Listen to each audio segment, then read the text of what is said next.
Hi everyone, welcome to the channel. My name is Nick Cosgrove and I am back with my new coaching reality series called From a Coach's Perspective. Today, I want to talk about my body blueprint program.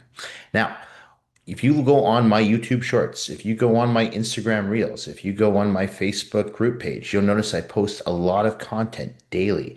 And a lot of that content includes workout videos. But when I post the workout videos, they're more of cutting and editing of the exercises I'm doing, just putting them into one 30-second video of me working out. And I don't explain why I'm doing those exercises. It's just a workout video, right? So people can just watch and they're, oh yeah, that's a good exercise. That's a good exercise. But today, I want to explain why I do those exercises. And if you ever do watch my videos, you'll see that all the exercises I do, I should say most of the exercises I do are free weights, as in barbells and dumbbells. Of course, I do some cable work as well, but I refrain from using any machines. Okay. I'm not a machine guy. First, I work at a private training facility. It's a personal training facility, small group training facility. We don't use machines. Okay. Second, I've never found that machines worked well for my body. I used them earlier in my bodybuilding journey, if you want to say, but I didn't like them because I found that for some reason, I just never found that they worked the muscle for the full range of motion. I never really found that I got great results from them. And honestly, I was never really exhausted from doing them. And I want to be purely exhausted. When I go to the gym, my goal is to take a muscle to failure. So if I feel like I only did a half-ass workout, I'm like, well, I'm wasting my time.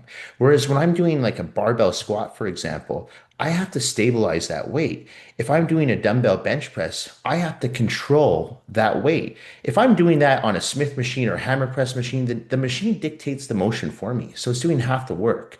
And I know there's a lot of great machines out there, but I just find for my body type, they never really worked well. So I stopped using them about 5, 6 years ago, and I've stuck primarily with the barbells, the dumbbells, the cables. And it's like I almost built my body up again and got better results. And I can see that from just competing in my last show. If you look at some of the photos I posted up on my Instagram, is that I've developed more of that solid, lean, dense muscle. And I attribute that to doing more free weight movements and stepping away from the machines. Okay, so I want to go through my body blueprint program and explain why I do the exercises that I do if you watch those workout videos. And I'm not saying that you have to do those exercises, but I'm going to list off my top 5 favorite exercises for the 5 muscle groups. All right. So I'm not going to include abs in this because I feel that abs get hit indirectly if you're doing all kinds of free weight movements. You're going to work your transverse abdominals, your rectus abdominals, your intercostals, and obliques. Of course, if you want to do direct ab work, you can. I do. I do hanging leg raises. I do reverse crunches, bicycles, towel crunches, sit-ups. But that's direct abdominal work. But I feel that, like anything, abs are going to be made in the kitchen. So you're going to see your abs if you're dieting properly, as your diet's dialed in. And if you're doing a lot of core work already, as in barbell back squats, barbell deadlifts, barbell bench press. Okay. So stuff that's already working your core. All right. So I'm not going to go into too much details about abs today because anyone who works with me in person knows that I don't spend a lot of time doing direct ab work. I really don't. I might spend the last, I don't know, 5 minutes of a session doing some ab work. For people out there who are training their abs every day, hoping they're going to get a six pack, you're never going to see those abs unless your diet's dialed in. Okay. And you're doing your cardio and you're making sure that you're training with the utmost amount of intensity. Otherwise, you're just building a stronger abdominal region, which is not bad, but you're not going to see the results that you want to see. Anyway, so for today's video, we're going to talk about the 5 muscle groups, starting with chest. My top 5 favorite exercises for chest. Number 1, low incline barbell bench press. When you're working your chest, in my opinion, everyone, man or woman, you should be starting your chest workout with an incline movement, okay? Preferably a barbell movement. Why? Because it's a compound lift, right? You want to do your barbell work at the beginning of your chest workout when you're fresh, right? When you have the most amount of energy, especially if you don't have a training partner, because the last thing you want to do is be doing a barbell press at the end of your workout with no training partner and you don't have a spotter, and now you're stuck under that bar. So I usually advise people to start with the barbell work first if they can, especially if they're trained on their own. Incline barbell work, you have to look at your pectoralis major. 80% of it is located up here. Big mistake I see people make, starting with flat barbell bench press. Flat barbell bench press is an excellent exercise. In fact, it's my second favorite exercise, but it always comes secondary after working the low incline. So I work my way from the top to the bottom of the chest. So that brings me to exercise number two, flat barbell bench press. Usually when I'm done the incline barbell, I'll switch over to the flat because now I'm going to work my mid pecs, okay, which are actually stronger than my upper pecs. So now that my upper pecs are pre-exhausted, I can isolate those mid pecs, right? I might not be able to lift as much weight because now for me, I like to do about 5 sets for each exercise and a drop set. So I might not be as, strong, and that's fine. My goal is just to take the muscle to failure. I could care less what weight I'm lifting.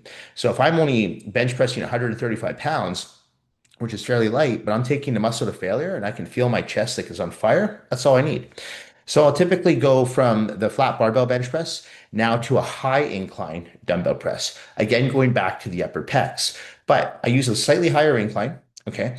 And I like to really focus because now I have dumbbells as opposed to the barbell. I can really squeeze my pecs together. Whereas with a barbell, you can't really squeeze your pecs, right? Because you're not bringing your hands together. You're just going back and forth like this. So they both have their advantages and disadvantages, but that's why I like to do a combination of barbell with dumbbell work. Okay. So that low incline for the barbell, that's number one. Flat barbell bench press, that's number two. High incline dumbbell press for number three. Now I'll move on to pec minor because after doing 15 sets for pec major, I'm pretty fried. Remember, chest is a small muscle group. The only thing your chest can do, press, fly. That's it. So it's up to you to figure out your angles. It's one big game of geometry. So I'll move on to my flies next. I like to start off with cable flies. I find cable flies to be a really effective exercise. Again, just for stretching out the pecs and then bringing them back in and get that contraction. Okay. I like to do vertical cable crossovers. I know some people like to do them from the top. I'll occasionally do them from the top, but I find the vertical ones work really well for my body type. Okay. So you can try both and see which one works best for you. But by just doing those cable flies and really focusing on when you come in on the concentric contraction, squeezing those pecs together, you're going to get more blood and more glycogen into that area, and you're going to help recruit more muscle fibers to build a bigger and better chest. I'll finish off that chest workout with a low incline dumbbell fly. And I'll use the exact same incline that I started my workout with. So that low incline barbell press, I'm going to set my bench to that exact same angle, which is about 130 degrees. Okay. And I'll really make sure when I'm doing my flies that I'm taking advantage of the stretch. Because I see a lot of people in the gym when they do dumbbell flies, they don't utilize full range of motion. Remember, flies are not a mass builder. They're more of a definer. Build your house before you paint your house. I always talk about that. So do your compound exercises first, right? You got your presses first. They're out of the way. Now you're going to move on to your flies. You do your cable flies, finish up with some dumbbell flies. The reason I like to do a combination of cable and dumbbell, I find it's a little bit different resistance when I'm using the free weights versus the cable. So I do both. Okay. And that will be it for chest. And now those are honestly my top 5 exercises for chest. All right. So low incline barbell press, flat barbell press, high incline dumbbell chest press. We go to a vertical cable crossover, and then we finish off with a low incline dumbbell fly. No machines, no pec deck, not my thing. No hammer strength. Moving on to back. Now, back, as I've talked about in the past, largest muscle group in the human body, much larger than legs. Everyone thinks legs. No, it's back. Okay. There are so many smaller muscle groups in your back. People just think the lats and the rhomboids and the scapula, but you got the spinal erectors. You've got all those muscle groups, and then you've got all these angles to hit. All right. So to me, there's not enough exercises that you can do to really grow your back. You need more, right? But if I could only choose five, because for most people that follow me, they know I have 2 back days, or I have a pull day and a row day. But if I'm looking for the 5 best exercises for the back, first and foremost, bent over barbell rows, hands down. I felt that that exercise alone helped my back grow substantially in the last 10 years. All right. So you can either go with a supinated grip, which is an underhand grip, or a pronated grip, whichever you prefer. Personally, I like to use the underhand grip. I feel it more in my lower lats. Some people like to go pronated. I've mixed up both over the years, but again, I kind of have stuck with supinated over the years because I just find it works better for me. So you could try both. Just make sure when you're doing a bent over barbell row that you're bent over. Okay, because a lot of people kind of say like this, you want to be bent over. So when you drop that bar down, it comes parallel to your knees. All right. From there, I'll go into usually a T-bar row. I'm a huge fan of T-bar rows. I find that that's a really effective exercise for building the middle of the back. You use a neutral grip there too. So if you go to actually my YouTube Shorts does have that video up. I just posted that video earlier last week of my row day. that is going to be an effective exercise for building the middle of your back. Okay, so you're going to keep your elbows in. And again, because you're bent over, you're using more stabilizers. And trust me, you're going to be gassed because when you're doing exercises like bent over barbell rows and T-bar rows, it's a hell of a lot harder than getting on a hammer strength machine and doing this. Okay, you've got to stabilize, you've got to balance, you have to control that weight. So again, you're getting more bang for your buck. So those are my first two rows of the workout.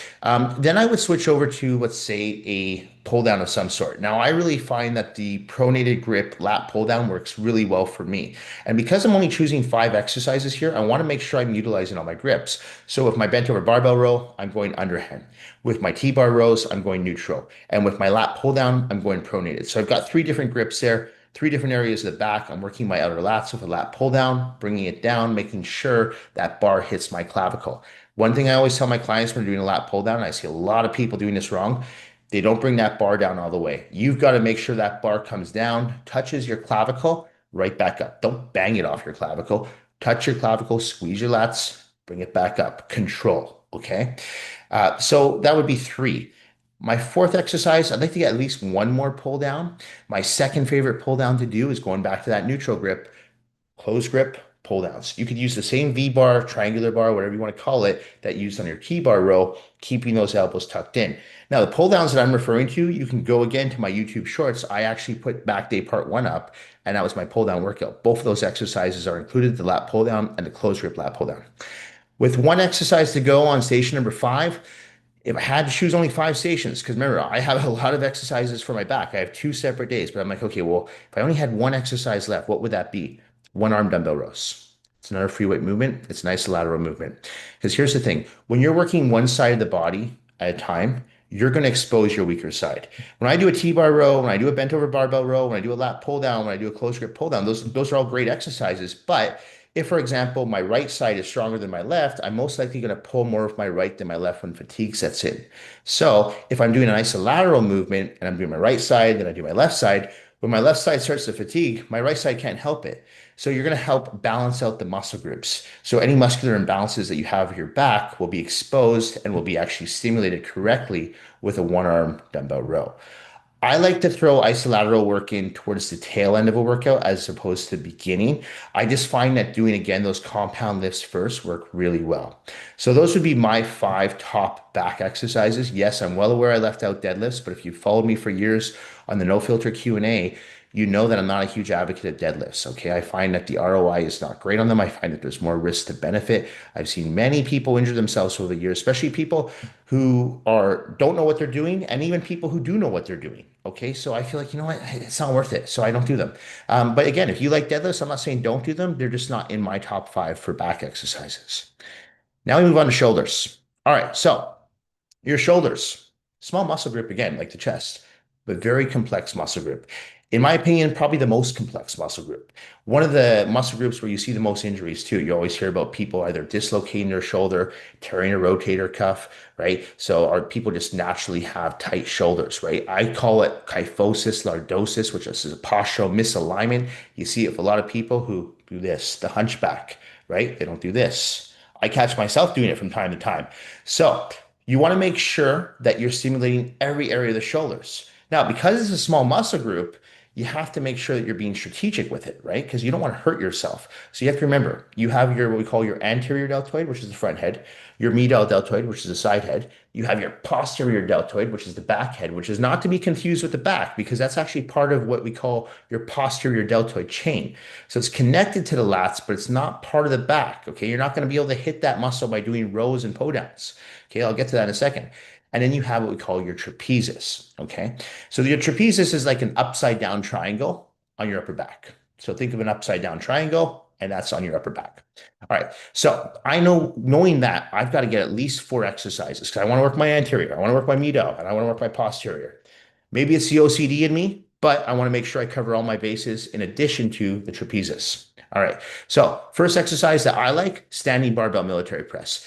This is not a beginner movement. All right. Let me say it again. This is not a beginner movement. So if you're brand new to lifting weights, I would not advise you to do this exercise. Switch over to a dumbbell shoulder press where you're seated, where you have lumbar support. But if you are someone who's been training for a few years, I strongly recommend that you put standing barbell military presses into your training arsenal on a weekly basis, right? Because when you do a standing barbell military press, you're using everything. You have to stabilize that way. You have a bar going up over your head, and you have to make sure you have a strong lower back. You have to make sure that your core is engaged correctly. You have to make sure that your stance is correctly. So there's a lot of things that go into play on this exercise. So it's an advanced exercise. I don't usually give it to my clients until they've been training with me for at least 6 months. Okay. Unless I've inherited someone who's been training for years on their own, like a competitor, and they're coming to work with me. This is not their first time in the gym. For those people, yes, I'll put that in right away. Now, that's my number one exercise. King of all shoulder exercises, in my opinion. All right. Station number two, or exercise number two, standing dumbbell lateral raises. Medial deltoid. In my opinion, the best exercise that you can do for the medial deltoid, standing dumbbell lateral raises. I know some people like the cable lateral raises, and I do those too. Some people like the machine lateral raises. I hate those. I find that standing dumbbell lateral raises will really stimulate the medial deltoids perfectly. Now, when we transition to the next exercise for the posterior deltoids, I'm going to do the same movement that I was doing for the standing laterals, but now I'm going to bend over. And when I bend over, now I'm almost doing like a reverse fly. Actually, it is a reverse fly when you think of it. When you think of a dumbbell chest fly on your chest day, you're doing the reverse movement for your posterior deltoids. Great exercise. If you watch my shoulder video I posted on my YouTube channel about 2 weeks ago, you'll see that what I like to use as an incline bench when I'm doing my rear delts, and I'll put it on well, I'd say probably about a 160-degree angle, and I'll rest my forehead on the top of that bench, and that will keep me in alignment. Because if I'm bent over, one thing I notice when a lot of people do bent over work, as fatigue sets in, they start to come up a little bit. Now, when you start to come up a little bit, what happens is you're not stimulating that muscle group to the full range of motion anymore. So by me keeping my forehead on that bench, I can't come up. So it's very strict movement. So I'm making sure that every rep from rep 1 to rep 12 or rep 15, whatever I'm doing, looks the exact same. All right. So I don't get sloppy with my form. Remember, your posterior delts are a very small muscle group, so you don't need to lift them with super heavy weights.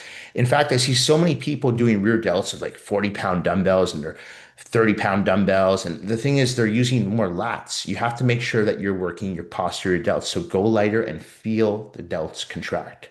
Fourth exercise, upright rows.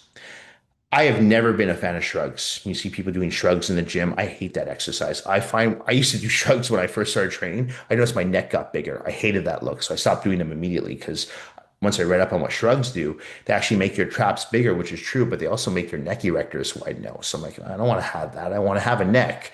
So I don't do shrugs. Okay. So I do upright rows. Preferably, I like to do upright rows on a cable. So I usually grab a rope and I'll do them this way. You can do them with a barbell too.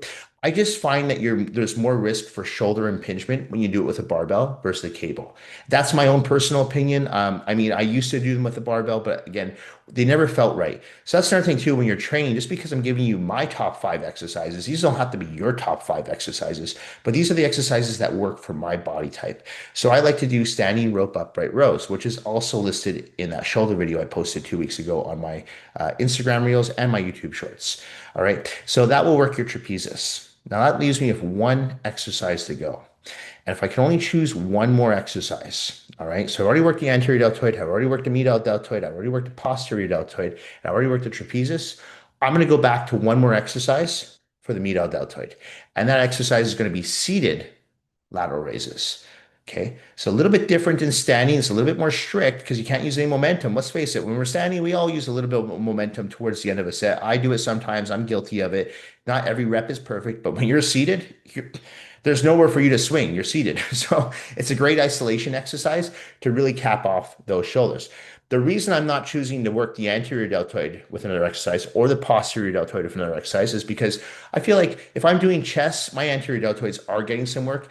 And even though I don't want to stimulate my posterior deltoids, they're going to get some work when I'm training my back. I mean, yes, you are going to use them slightly. So they're going to get some work, but you're not going to use them directly. Okay. So I'm like, you know what? If they're already being worked a little bit on back day and chest day, let's go back to one where I'm not going to work it, and that's the medial deltoid.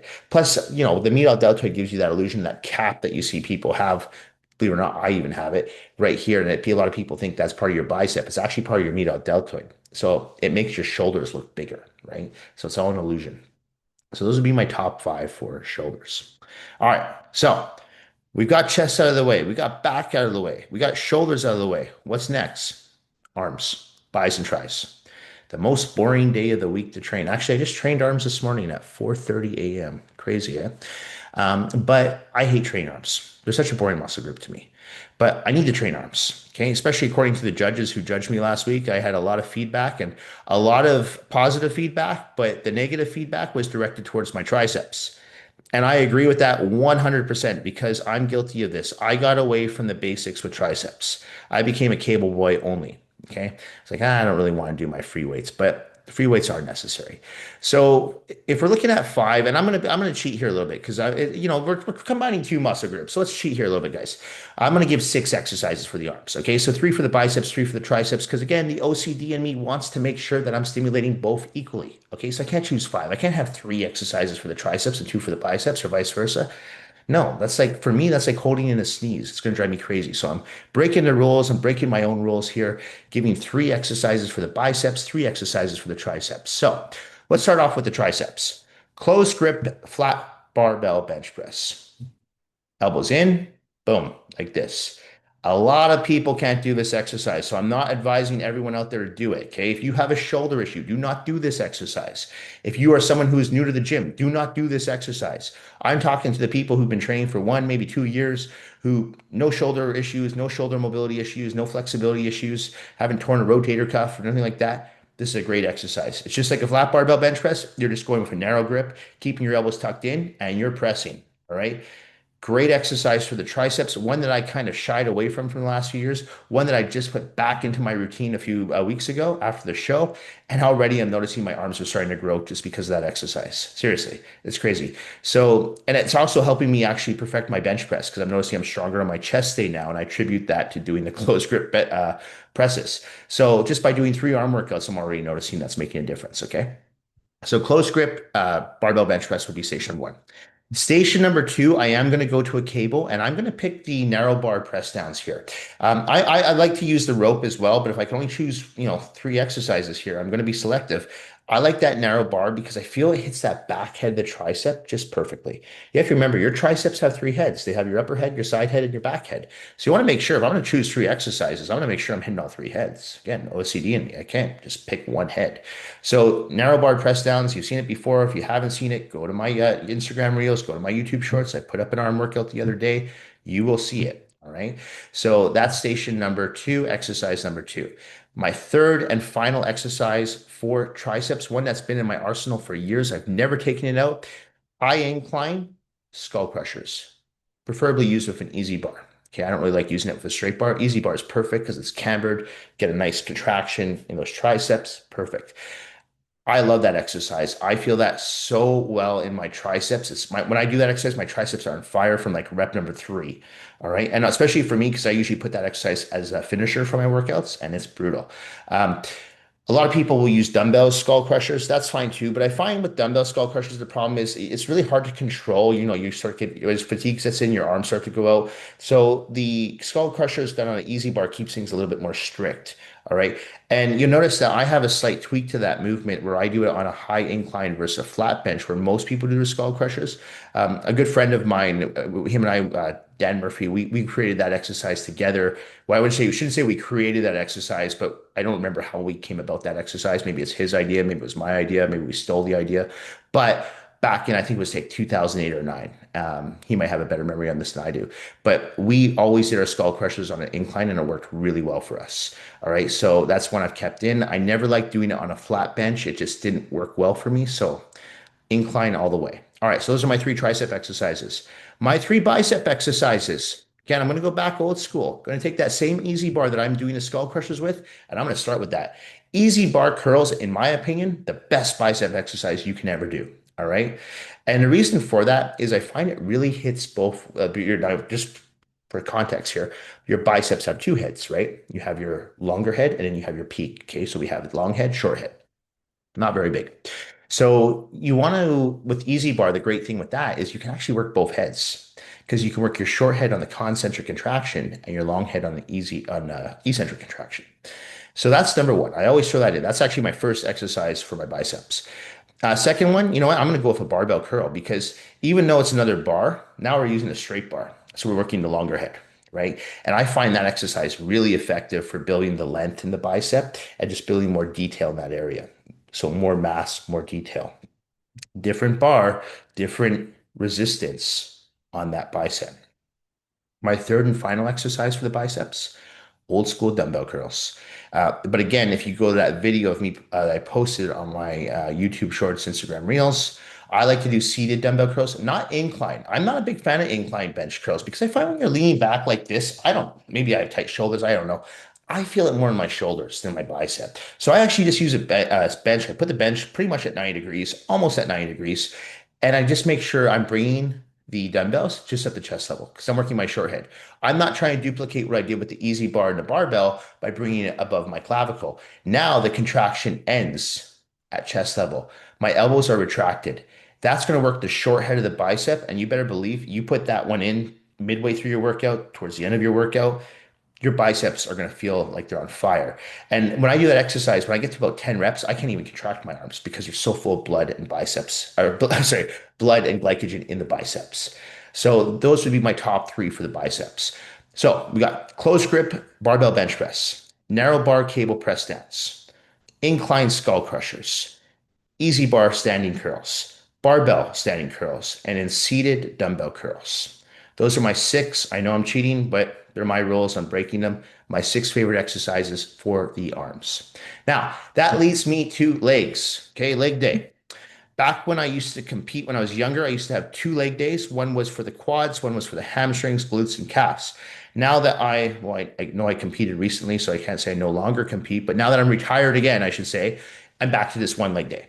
All right. And one leg day is fine. If you work your legs intensely, like I do, one leg day, you'll get great growth from it. But you have to train your legs hard, which means you have to utilize full range of motion.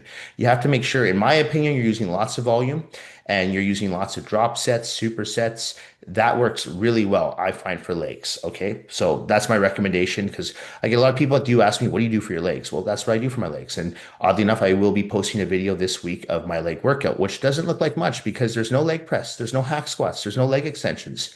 It's all free weights. All right. So my number one exercise works for me, barbell back squats.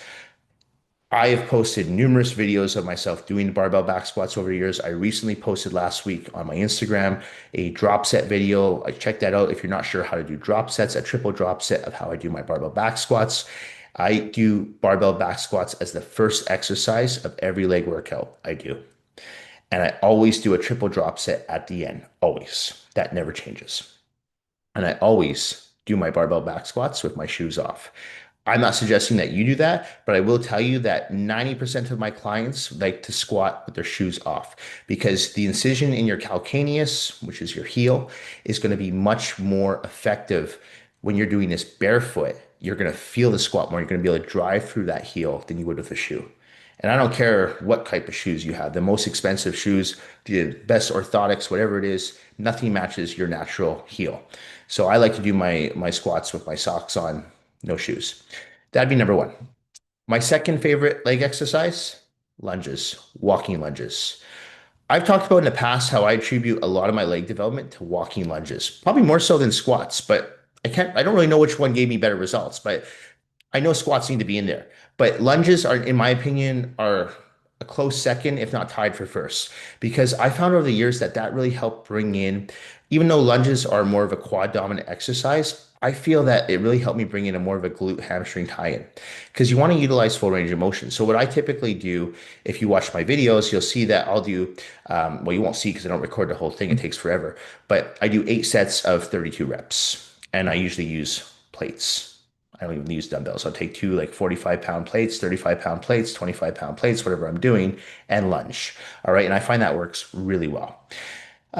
From there, in my current leg workouts, I'll go on to straight leg deadlifts, whether it's a barbell deadlift or dumbbell deadlift. I actually alternate between both. I kind of prefer the dumbbells more. I think I feel them more in my hamstrings and more in my glutes. So a straight leg deadlift is slightly different than your conventional deadlift in the fact that you're trying to keep your legs as straight as possible with a straight leg deadlift. So you stimulate more hamstring growth, whereas the conventional deadlift, of course, you're going to bend your knees more. So you're working more of your lumbar region, aka lower back overall development. Okay, so they're very two different deadlifts, or two very different deadlifts, I should say.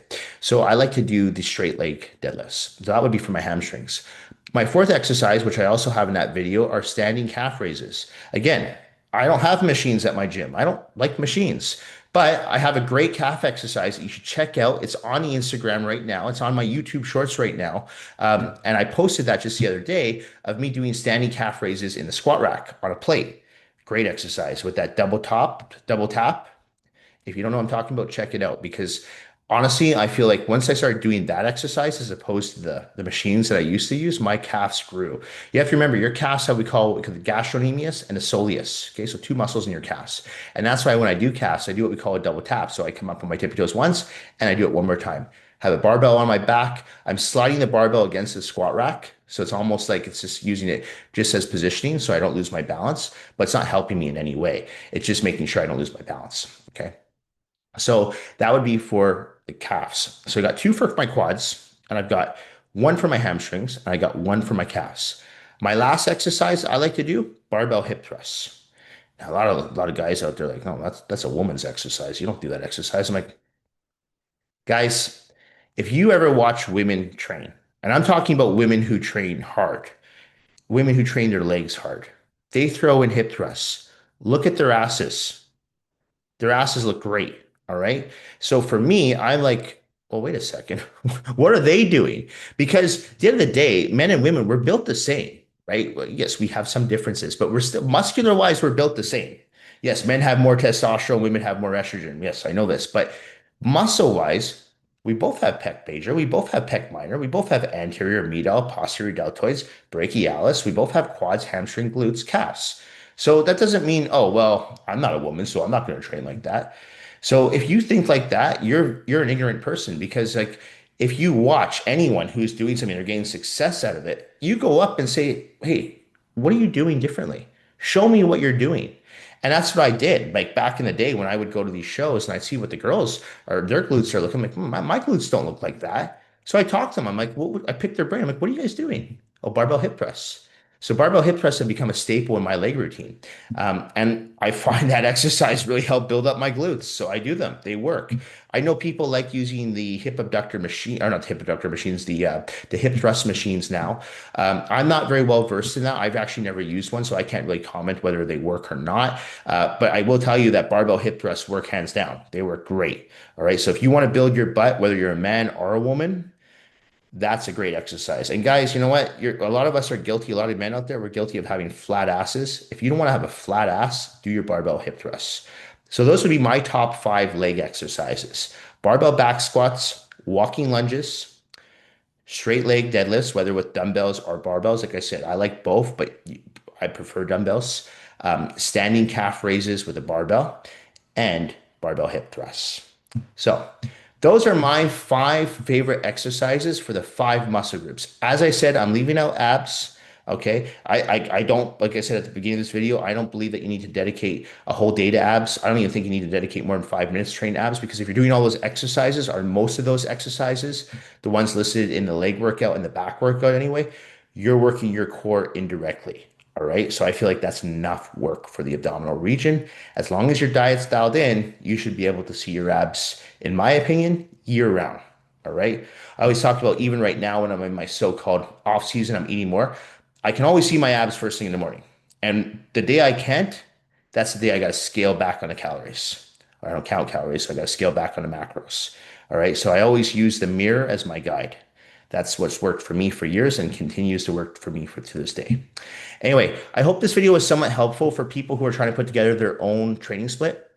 And like I said, follow me on Instagram. Check out my YouTube shorts. I'm constantly posting out content, especially workout videos. And I don't explain during the workouts why I'm doing these exercises. And the reason for that is I'm freaking tired during my workouts. It's hard for me to talk. I know a lot of people out there are these social media experts they have the microphone set up when they're doing like drop sets and they're talking during their sets. I can't do that. Maybe one day I'll be able to do that, but for now I need focus in the gym. The last thing I want to do is squat 315 and then turn around and talk to the camera about why I'm doing this.